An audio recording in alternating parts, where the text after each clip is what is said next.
Hello, MSU Denver Changemakers.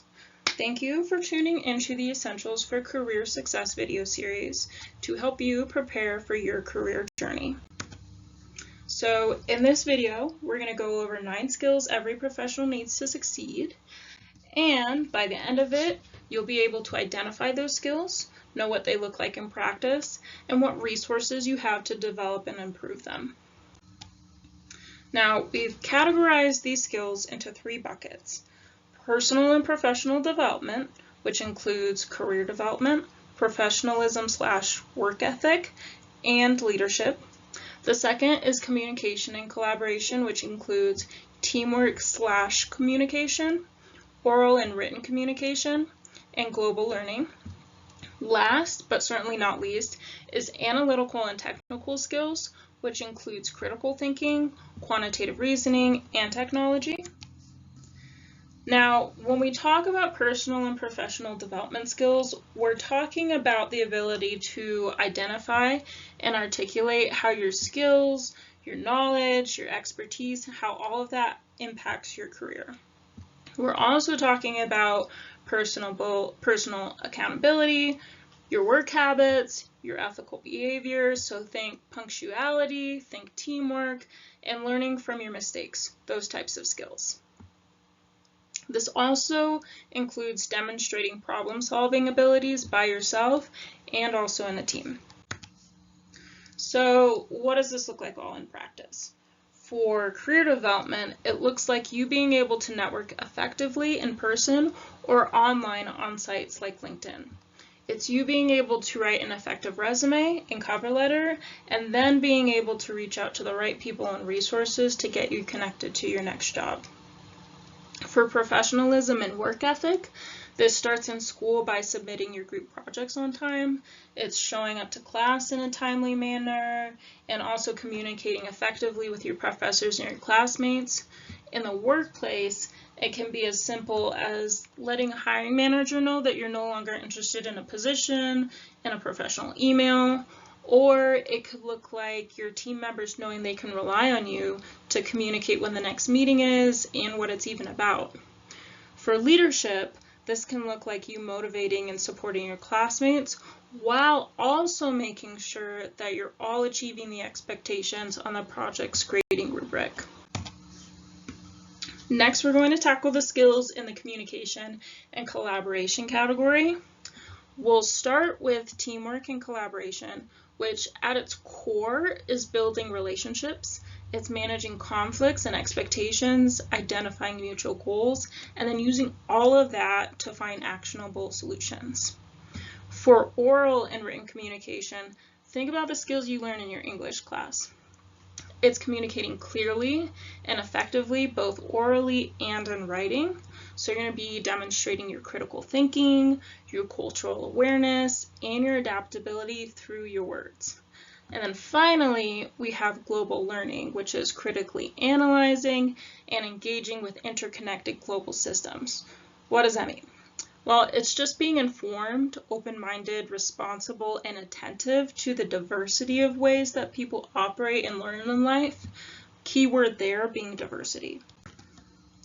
Now, what do these look like in practice?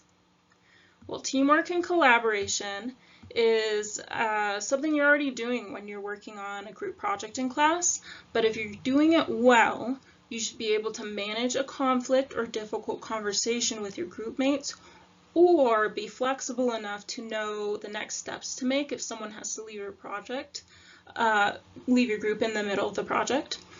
And then for oral and written communication, again, that's already something you're working on in class. So at the end of the semester, when you have to do a presentation on a project, you're working on that skill.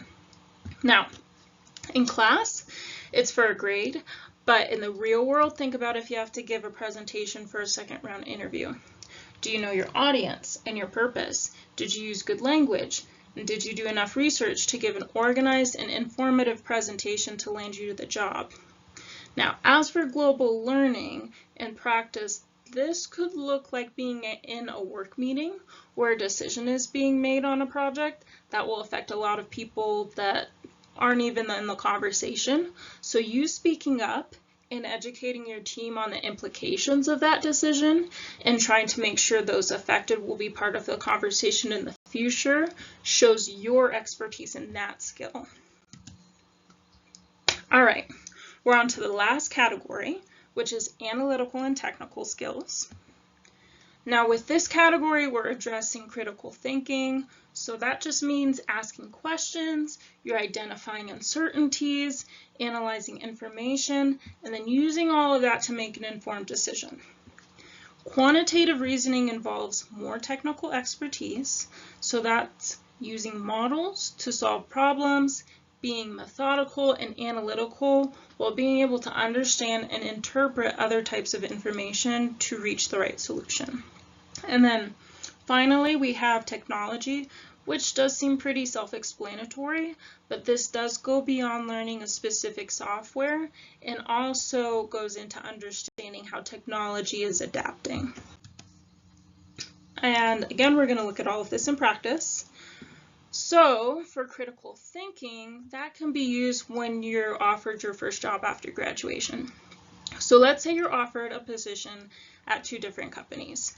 Before making a decision, you want to evaluate both positions, which job description and daily life appeals to you more. You want to weigh the risks and the benefits. Who pays more? What is the commute like? Will you have opportunities for growth? Does the job offer good work-life balance? Will the work challenge you too much or just enough to thrive? Then you'll make an informed decision and email both parties appropriately. Now, quantitative reasoning goes a step beyond critical thinking, and that you'll take data, algorithms, formulas, or other mathematical information to do an analysis, and then you're going to apply the critical thinking. Most companies and organizations take in some kind of data to inform decisions they make the next year, whether it be for sales or for goal development. So no matter where you go, you'll need to interact with that skill. But in the classroom, you're actively doing that in most of your science classes. So just have an awareness about that.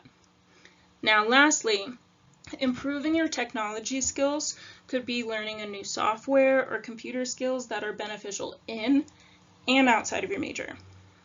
In addition to this, staying on top of technology trends can be beneficial, and also stay aware of what is being flagged as potentially unethical or illegal when it comes to the use of technology. For example, think of the use of AI right now. It can be used to effectively improve your work, but it could also negatively impact it. So learning how to use it appropriately while considering its negative implications is important. So, where do you go to develop and improve all these skills? What resources do you have? Well, actually you have quite a few. First, start by going to MSU Denver's Essential Skills landing page. There you can look through each of the 9 skills to learn what stage you're in, whether it's the foundational stages, if you're a strategic learner phase, or if you're already an emerging expert. Many of these skills are also being taught in your classes, so if they aren't addressed in the syllabus, ask your professors what assignments or projects will help with these skills. And then also utilize resources like Career Lab or workshops and events that are being hosted by the Classroom to Career Hub to work on these skills. And then finally, folks, I hope this video helps you in your career journey. Thanks for watching, Roadrunners, and keep doing your best to shape tomorrow.